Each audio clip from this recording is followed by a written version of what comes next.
Please note that this episode contains discussion of abuse that some people may find disturbing. Please take care of yourself. In recent years, J.K. Rowling has become one of the most powerful voices behind the growing anti-trans sentiment, discrimination, and hate around the world. Bonnie Wright, the actress who plays Ginny Weasley in the films, offered her fans the following through a tweet responding to Rowling's statements in 2020. If Harry Potter was a source of love and belonging for you, that love is infinite and there to take without judgment or question. This episode of Book Feels celebrates Harry Potter, a series that brought and still brings Pauline and me a sense of love and belonging. However, for many, any comfort they found in Harry Potter has been shattered by Rowling's actions. This is a devastating loss. We grieve and acknowledge the past, present, and ongoing harm that Rowling has caused. Please feel free to skip this episode. We love and respect you. Across humanity, stories witness us, and through them we see, we hear, and we grow. I'm Pauline Chu. And I'm Peter Rizzi, and this is Book Feels, a podcast about how books made us feel and how we feel about books.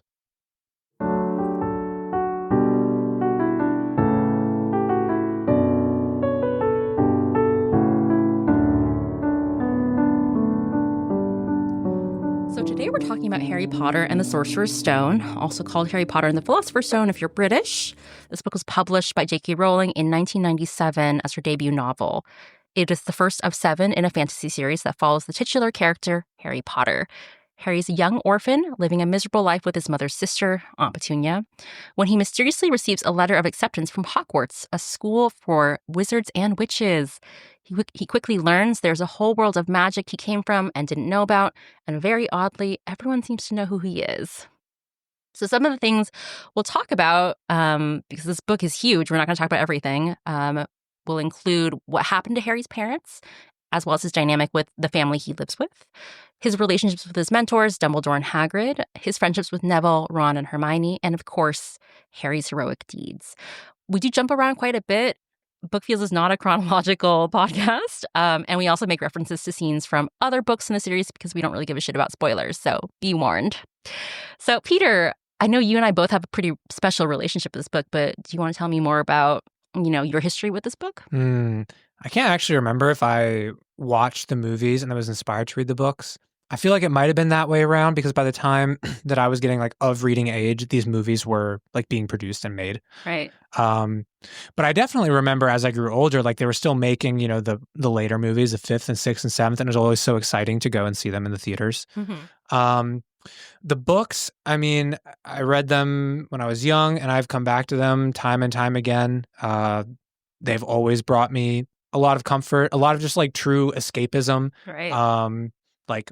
I'm along for the ride with Harry and his friends as they save the world and do magic, and it's really fun. Yeah. Even I think what's so appealing about a lot of young adult novels, this one in particular, is it's set in another school, so you can kind of place yourself in what's happening there, and it's so fun to be oh, at Hogwarts they don't take math and science, they take charms and transfiguration.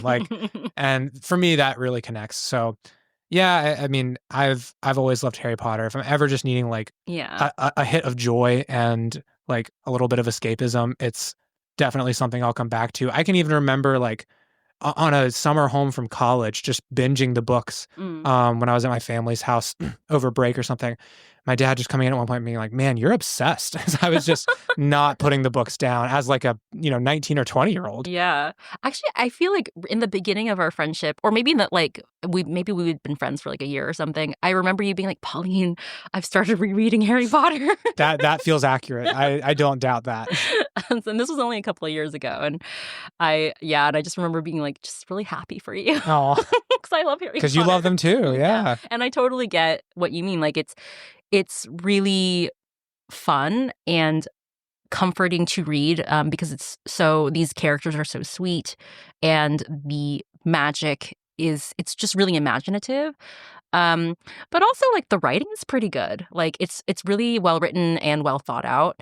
In terms of plot, how things come back later and you didn't expect it. It's just really interesting. So yeah, I'm glad we both like it. We have a lot to say about it. So I think where I want to start with this book, or with Harry Potter in general, is this is a book about magic. And that's really cool and really fun. So fun. we get a nice quote right at the beginning of the book. It's when they've gone and snatched Harry from the home where his parents were murdered, and the same night taken him to Privet Drive to live with the Dursleys.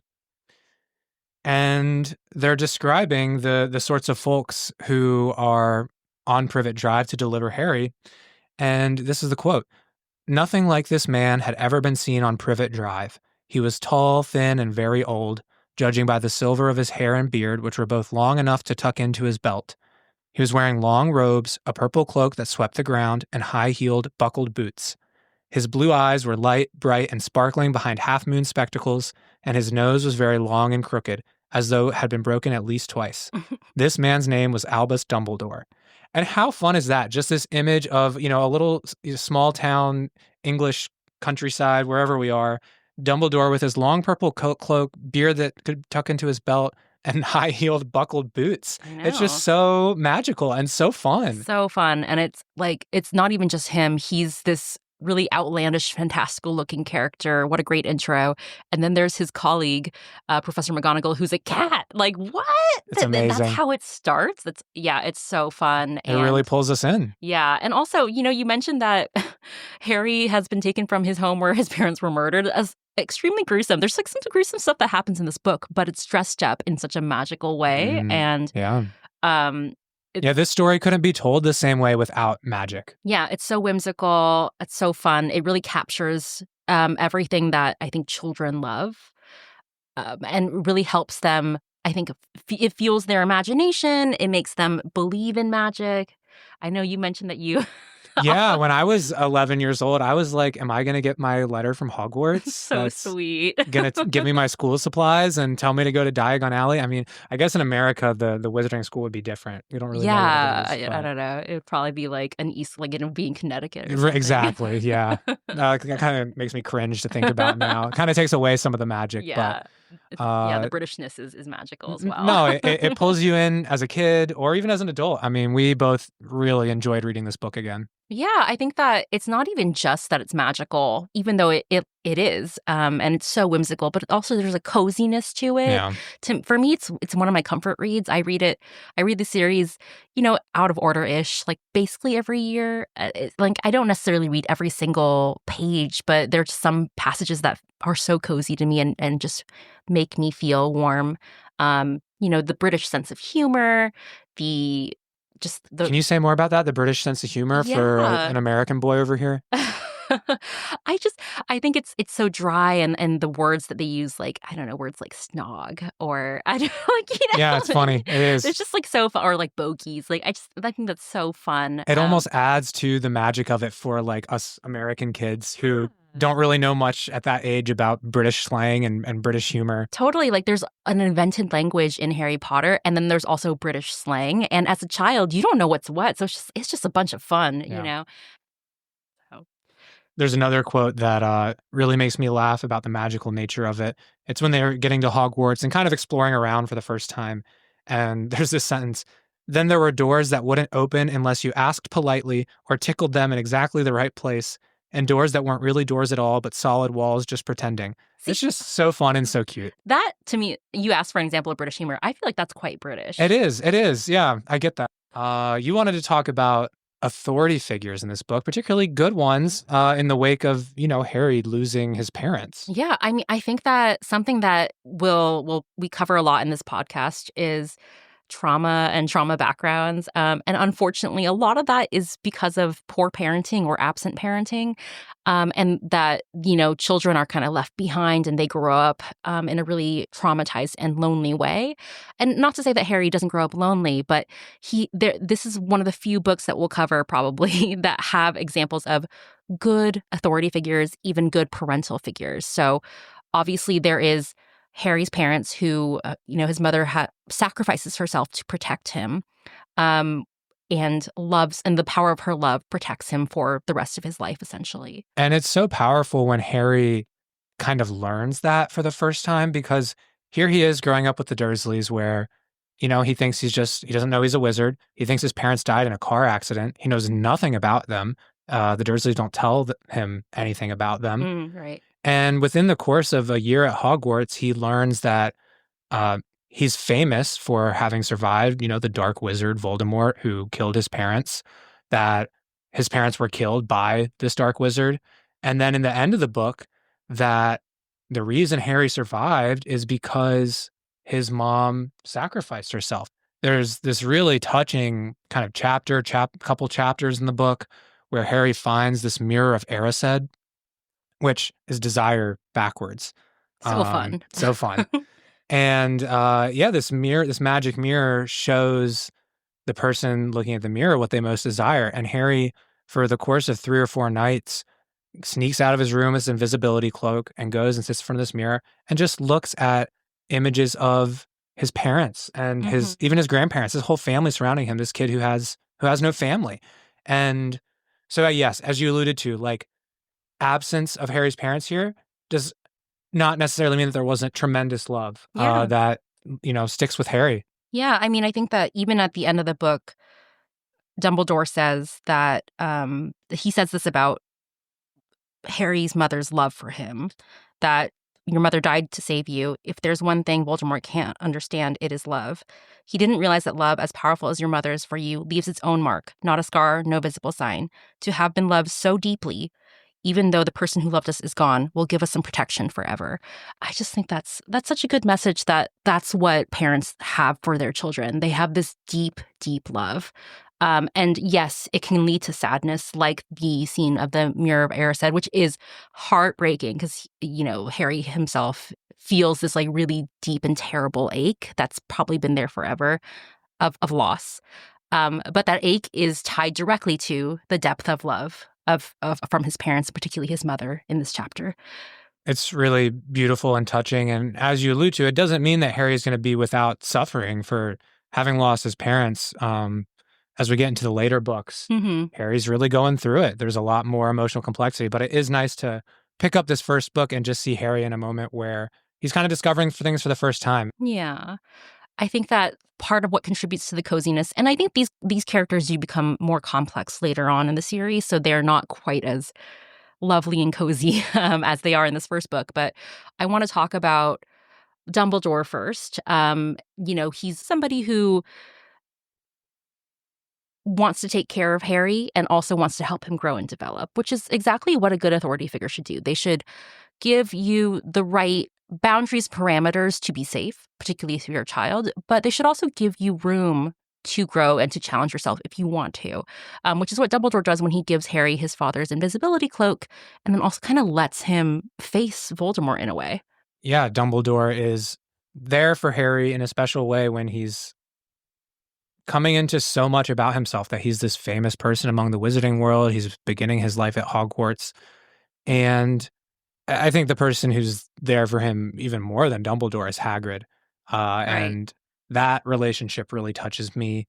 At the beginning of the book, Hagrid, when they're dropping him off at Privet Drive, describes how he went in and got Harry before all the onlookers could kind of crowd around the house.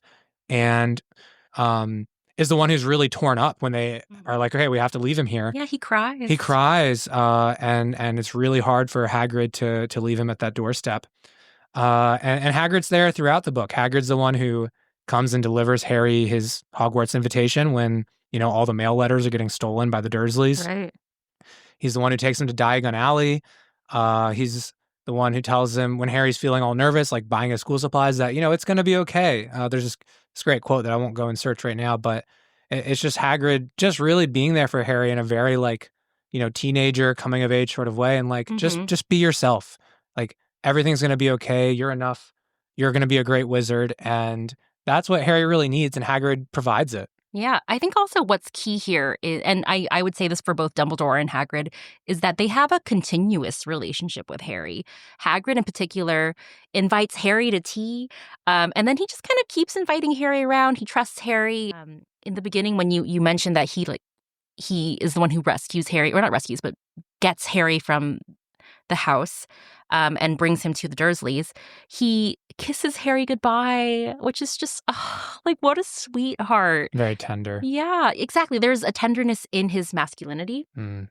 And he even there's this story where he gets this baby dragon and he keeps saying to Harry, Hermione, and Ron, who are urging him to get rid of this baby dragon because it'll get him in a lot of trouble. He keeps saying, but he knows his mummy.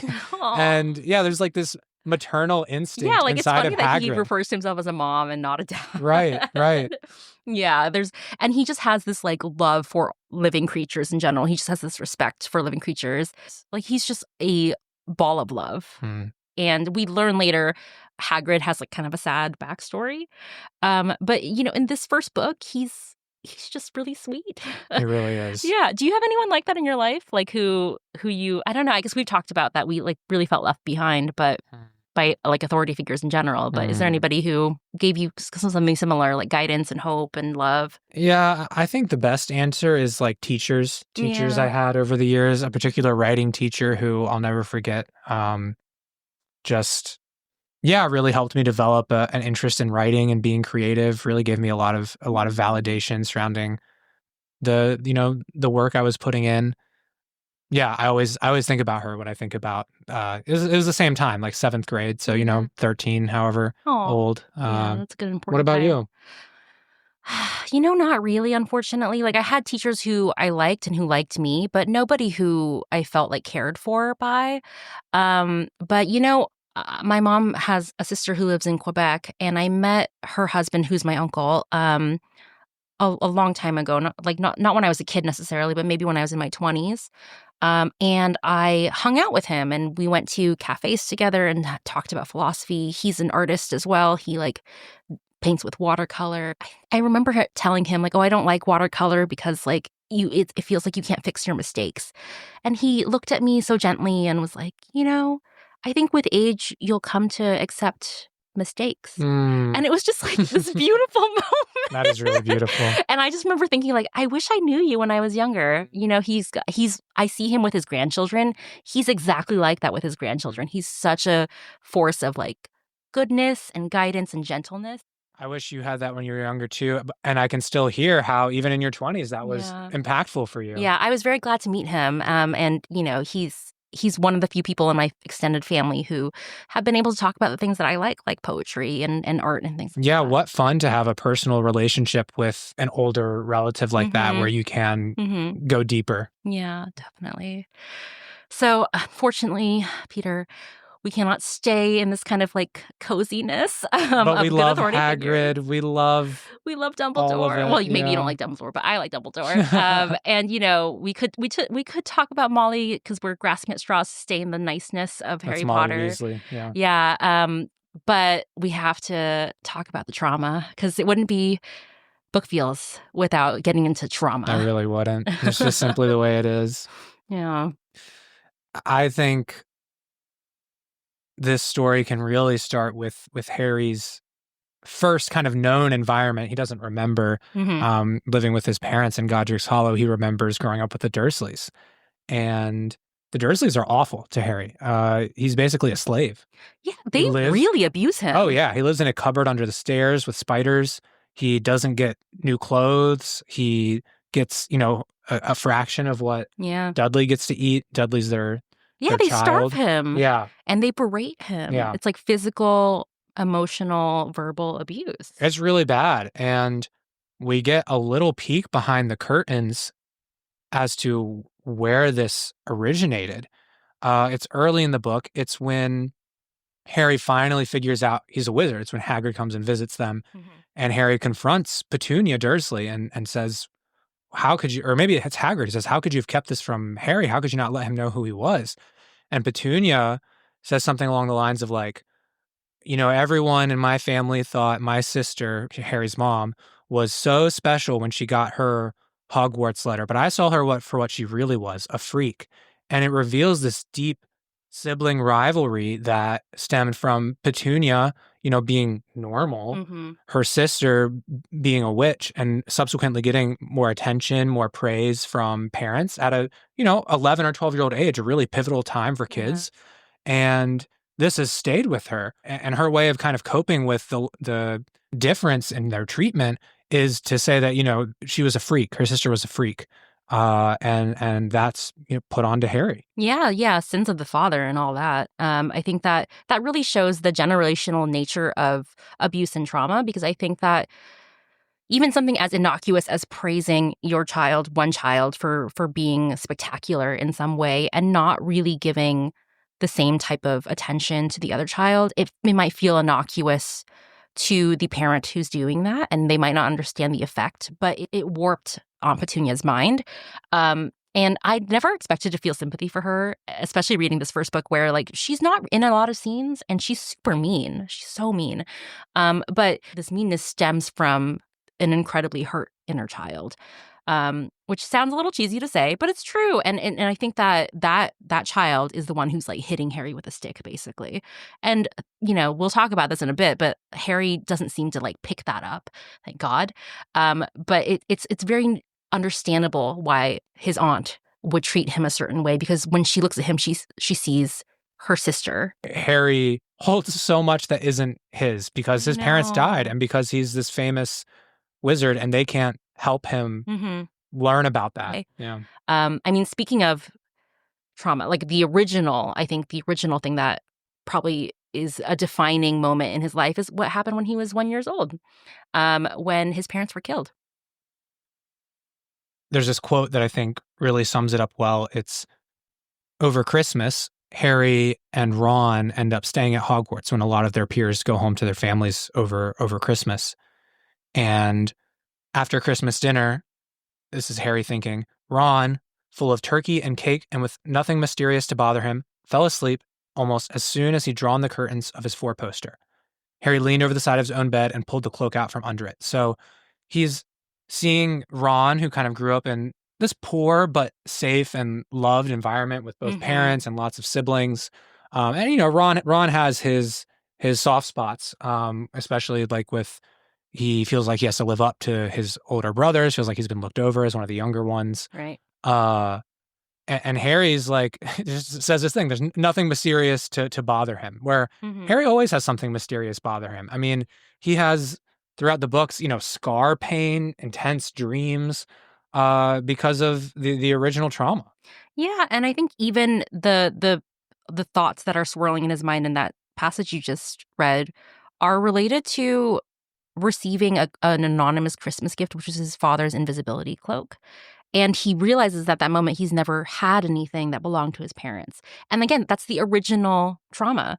And I think this really highlights, I'm really glad that you talked about the things that Ron goes through, because I think it highlights the gradients of trauma.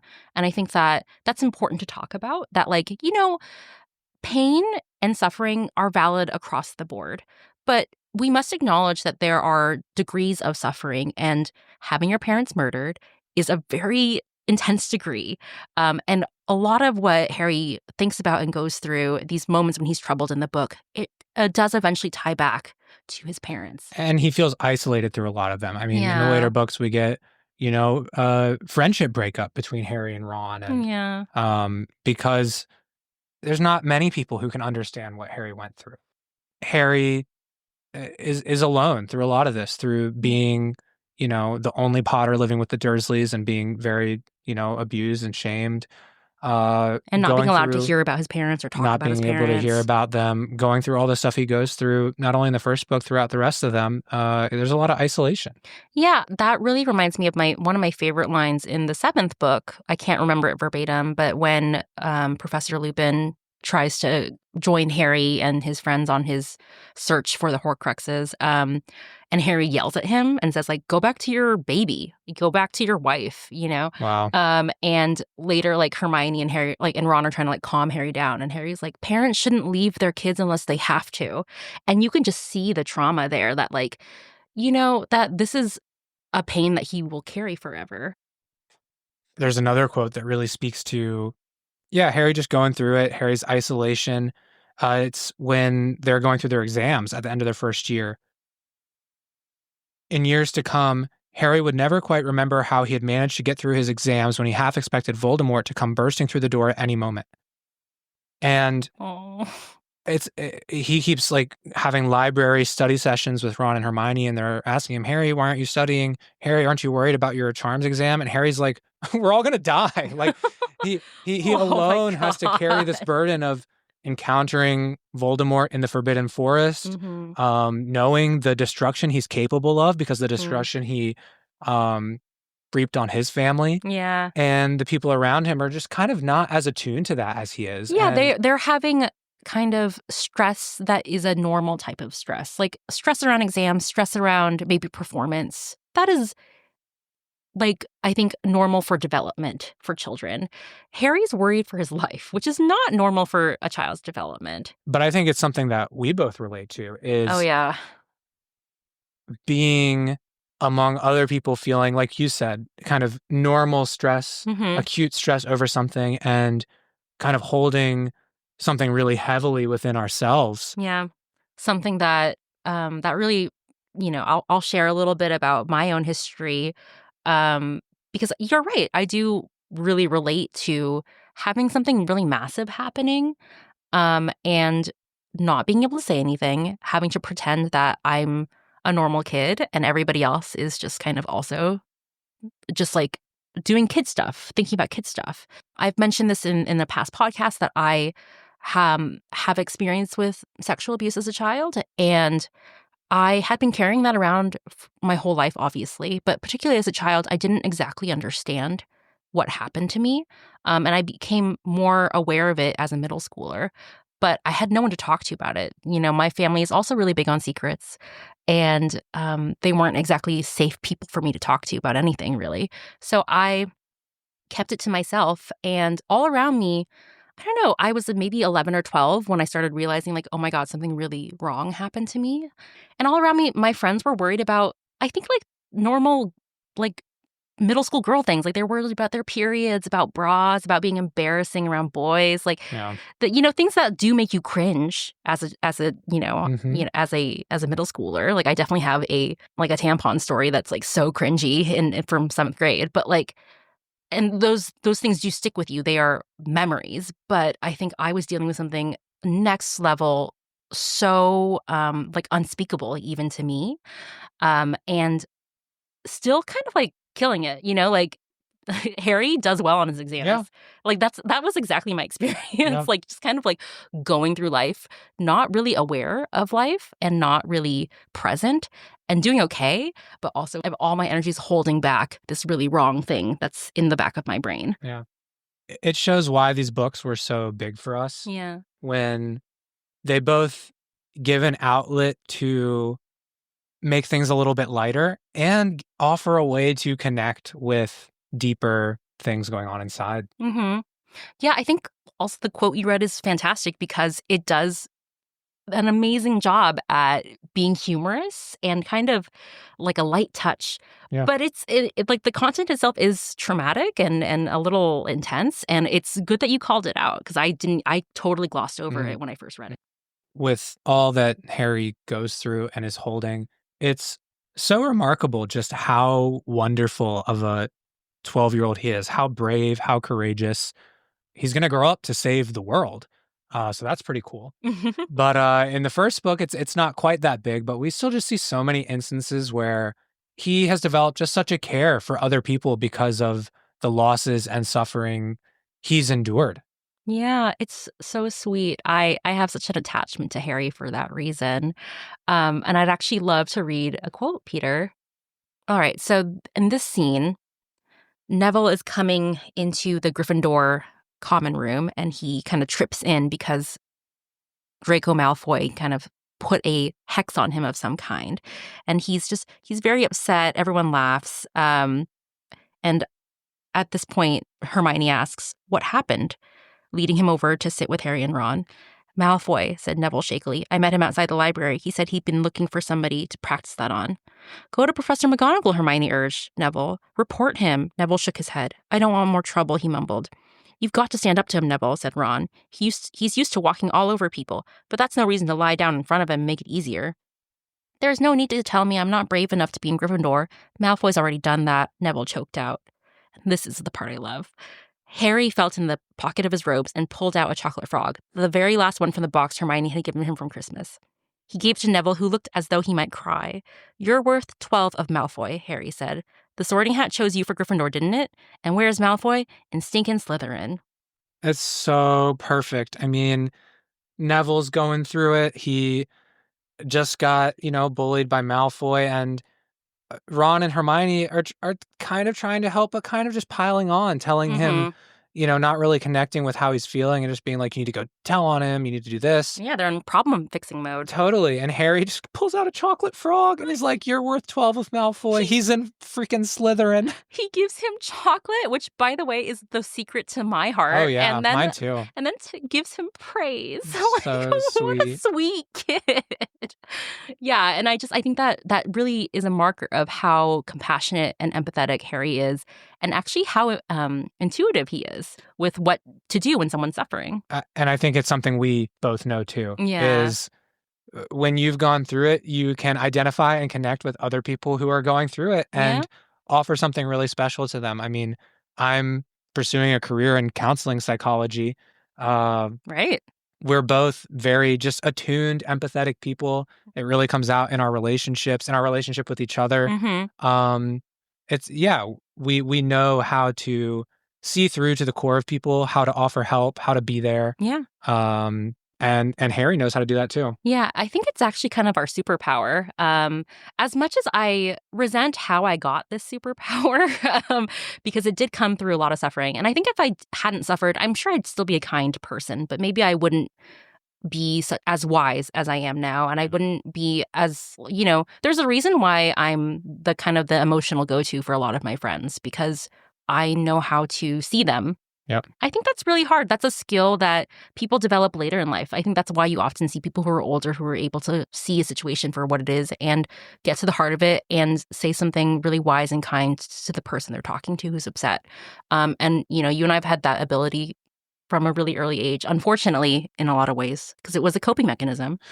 I think you said it well. It's something we both resent and appreciate how it's become a part of our lives. Yeah.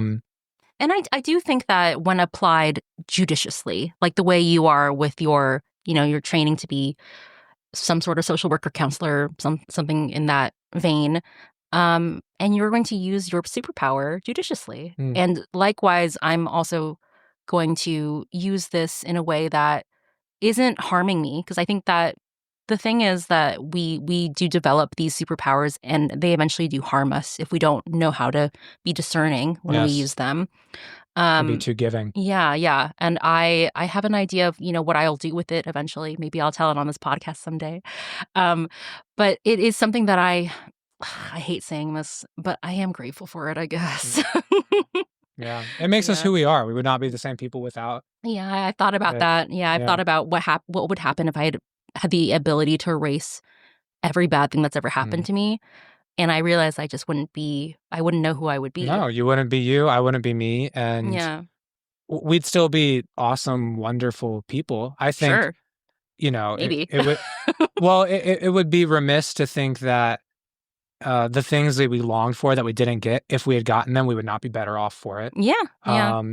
At the same time, we only know who we are now. We don't know who we would be otherwise. And that's not to say there are people who have hurt backgrounds who do just damage other people and they cause a lot of harm and they don't necessarily give as much good. They kind of remain hateful. There are people like that. Yeah. Harry is not one of them. Yeah. And I choose to believe that I'm also not one of them. Yeah.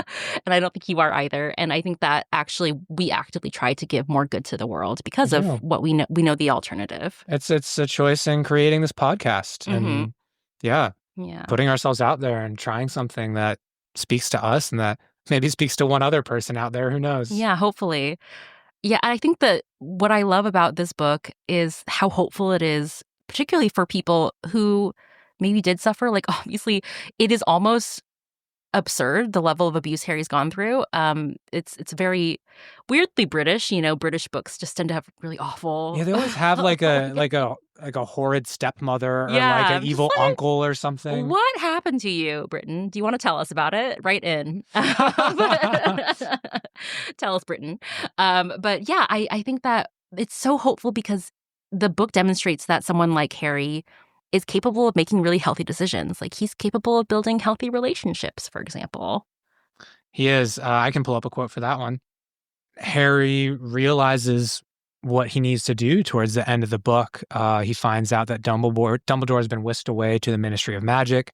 That night's going to be the night that he thinks it's Snape. It's actually going to turn out to be Professor Quirrell. Makes an attempt to steal the Sorcerer's Stone. And he realizes he needs to put on his invisibility cloak and go protect Hogwarts and go and try to get the stone for himself and keep it safe. What a hero Harry is. Seriously. Like, So he brave 11-year-old. Yeah, at the end of the book, he's basically arguing with Ron and Hermione, saying, "I'm going to go out of here tonight, and I'm going to try to get the stone first before Quirrell does." And they're saying, "You're mad. You can't do that. You'll be expelled." And Harry's like, "So what? Don't you understand what's actually at stake here?" And so he goes on this kind of diatribe and explains everything that's going to happen if they don't stop Voldemort from getting the stone. And he says he glared at them. "You're right, Harry," said Hermione in a small voice. "I'll use the invisibility cloak," said Harry. "It's just lucky I got it back." "But will it cover all three of us?" said Ron. All three of us? "Oh, come off it. You don't think we'd let you go alone?" "Of course not," said Hermione briskly. "How do you think you'd get to the stone without us? I'd better go and look through my books. There might be something useful." So cute. So cute. This is why it feels so cozy. Yeah, so he really does form these beautiful, touching friendships with like these ride or die Ron and friends. Hermione. These ride or die friends, quite Yeah. literally. Yeah, seriously. They're about to put their lives at risk. Well, they are Gryffindors, so. Yeah. Yeah. Do you have any friendships like that?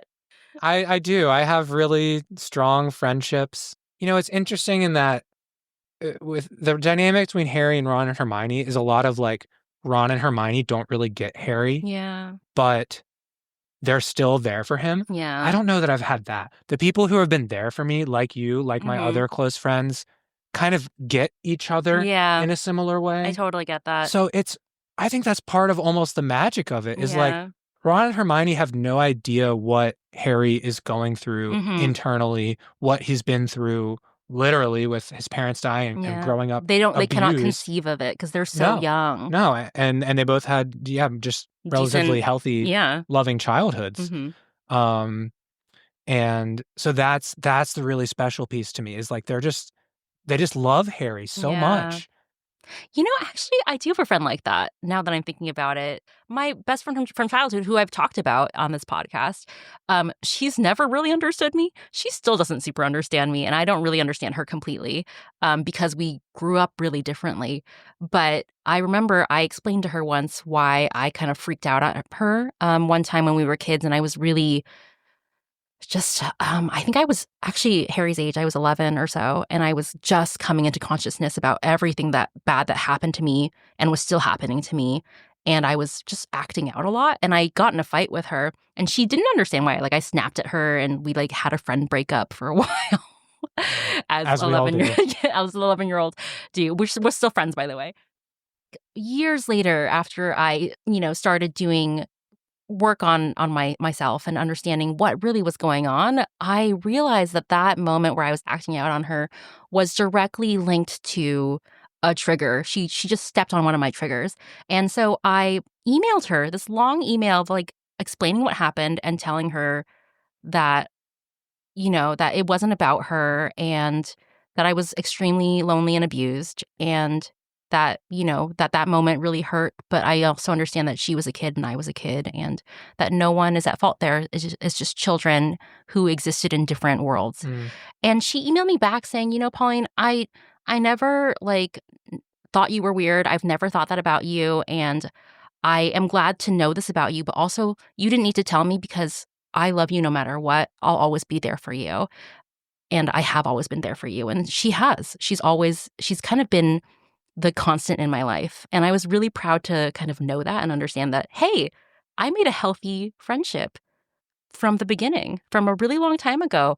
I didn't necessarily I obviously I needed therapy and a lot of other stuff, but I had her and I chose it. I made a good choice, when I was little. That's really wonderful. I'm so glad you shared that. And yeah, it just, this passage, what you shared, and even reflecting more for myself, there's a lot of hope in believing that relationships like that can occur. And, Yeah. I can even think of moments where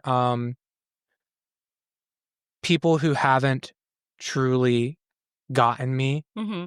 have still been there for me in the ways they can. Yeah. I think where the boundary kind of comes for me is like when I've really invited them to get under the cloak with me, Mm-hmm. they haven't been Yeah. able to, and That can be that's okay. painful. Um, but I think it's possible. You and I talk about this often in our episodes, but again, just like gender differences, Yeah. like male friendships are hard, man. Like They seem to they don't be. I feel bad for you stick, guys. they fall apart.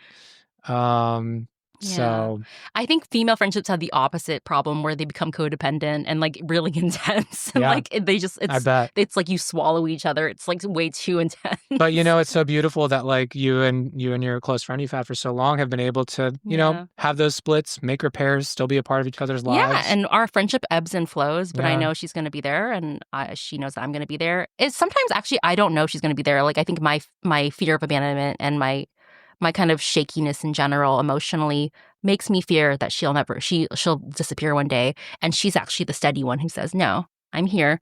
We might not talk all the time, but I like will always love you." She's Ron, she's Hermione. She Yeah.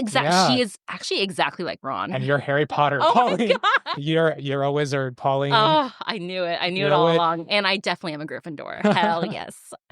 The last thing I want to talk about is also what I admire about Harry, and I think is a hopeful message to us all, is that Harry is very principled. He has a really strong moral code, and it's not necessarily something that was taught to him explicitly.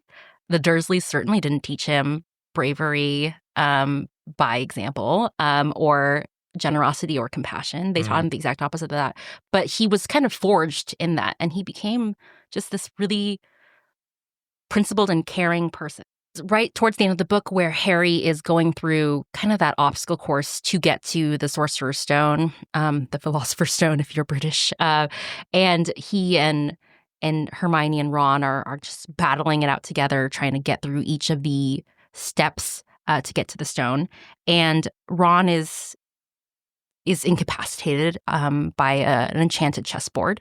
And Hermione, I know. Again, humor and like weird places. It's just like- Incapacitated by a human chessboard. it's so great. And Hermione and Harry are like kind of locked between flames, which is the potions part of the obstacle course. And Hermione figures it out. She figures out how to get back, how to go forward. But there's only enough of a potion to go forward for one person. So Harry tells her, "You go back, I'll go forward, and you like get help and you help Ron." And she says, "But Harry, what if you know who's with him?" "Well, I was lucky once, wasn't I?" said Harry, pointing at his scar. "I might get lucky again." Hermione's lip trembled, and she suddenly dashed at Harry and threw her arms around him. "Hermione!" "Harry, you're a great wizard, you know." "I'm not as good as you," said Harry, very embarrassed, as she let go of him. "Me," said Hermione. "Books and cleverness. There are more important things. Friendship and bravery and, oh, Harry, be careful." Oh, It literally, I'm tearing up. I it's mean, so it's so sweet. It's so funny and loving because you get, Harry's embarrassed that Hermione hugs him. yeah, But- he's still an 11-year-old boy. But also, she's just being so genuine and so it's beautiful. I think, speaking of friends who maybe don't see you all the time, I think this is a moment where she sees him because she sees that he is brave Yes. and that he is willing to sacrifice himself. It contrasts earlier parts of the book where Rowling describes Hermione as a bossy know-it-all. Mm-hmm. And, when she first meets them, she won't stop talking about all the books she's read, all the spells she knows. And here is this moment of immense humility where she's like, "Me, oh, books, it's you're the true wizard." And yeah, just what vulnerability. A lot of people don't perceive this, but Ron, Hermione, and Harry are kind of equals. Like Harry is incredibly brave and just has this deep sense of morality of he knows what's right and he goes for it. Hermione is incredibly intelligent and knows how to get shit done. And Ron is actually just extremely loyal. He's just down. He's a ride or die. I know that's tested in the later books, but he comes back. He As soon comes. as He leaves, always he comes wants back. to come back. Yeah, he's just full of love and won't leave. They're a special trio. Yeah, they really are. And this is why we love these books. Is just the attachment to these characters, to these friendships, to the trials and tribulations they go through, to the magic, to, of what they have to do to save themselves and everyone. I mean, I know we got through all our content, but I don't want to leave this book behind. I'm not ready. I want to keep talking about it. It's just lovely. I mean, I think that it provides such a sense of hope because I think main characters are inevitably where we kind of imprint our own personalities on. It gives so much hope that someone like Harry can emerge as a really good person and have really good friends and also not be bad at school. There's just, and he just kicks ass. I'm still waiting for my Hogwarts letter. I mean, I really am. Every time I read these books, I'm just I want to be whisked away to Hogwarts and live in this world. It's so sweet. And you shared your house earlier, Gryffindor. I'm a Hufflepuff. I don't know how I feel about it, but I got to at least tell the listeners. I think Hufflepuff is a great house. I think they get left behind. They're great. Thanks for your pity. Oh my God. Okay, maybe I do know how I feel about Hufflepuff. Maybe. Well, if you feel that way, then you don't belong in Hufflepuff. Yeah. Because I feel like a Gryffindor because I also am I'm a fucking Gryffindor. Something for me to chew on. We'll see. Yeah. We haven't recorded it yet. We usually record this part after. I'm going to begin this episode with a disclaimer about Rowling. And I'm just filled with gratitude right now for her at the same time, for her writing these books. She's complicated in the same way her characters are complicated. But these books touched me in such a special way. I'm so grateful for them. Yeah, I'm not exaggerating when I say that at least one of those books saved me. And that's everything. It just offered so much hope and excitement. It really did. That's all.